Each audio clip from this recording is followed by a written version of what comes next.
Hello வணக்கம் and welcome to Divya's Nalabagam. இந்த நவராத்திரிக்கு ரொம்பவே ஈஸியாக நார்த் இந்தியன் ஸ்டைல் கட்டே மீட்டே ஆலு எப்படி பண்ணுறதுன்னு பார்க்கலாம் வாங்க. அதுக்கு தேவையான இன்க்ரீடியன்ஸ் லிஸ்ட்டு முதல்ல பார்த்துட்டு வந்துடுங்க.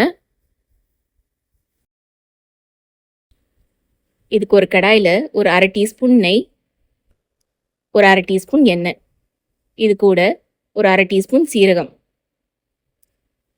ஒரே ஒரு பச்சை மிளகாய் நல்லா பொடியை கட் பண்ணி சேர்த்துக்கோங்க, ஒரு துண்டு இஞ்சி நல்லா பொடியை கட் பண்ணி சேர்த்துக்கோங்க, ஒரு கொத்து கருவேப்பிலை.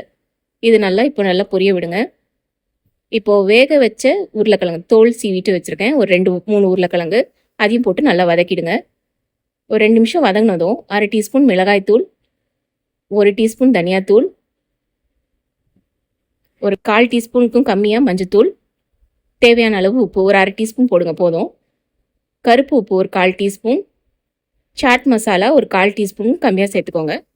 ஒரு அரை டீஸ்பூன்லேருந்து 1 டீஸ்பூன் அளவுக்கு புளி பேஸ்ட், புளி விழுது, அதையும் சேர்த்துட்டு எல்லாத்தையும் நல்லா கலந்து விட்டுடுங்க. ஒரு 2 டேபிள் ஸ்பூன் அளவுக்கு மட்டும் தண்ணி சேர்த்துக்கோங்க. இதெல்லாம் நல்லா மிக்ஸ் ஆகட்டும். கடைசியாக 1 டீஸ்பூன் அளவுக்கு வெல்லம் எல்லாம் சேர்த்துட்டு ஒரு 2-4 நிமிஷம் நல்லா வதக்கிடுங்க.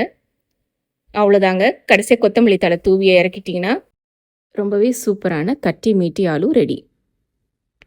இது நவராத்திரி அன்னைக்கு விரதம் இருக்கிறவங்க சாப்பிடுவாங்க.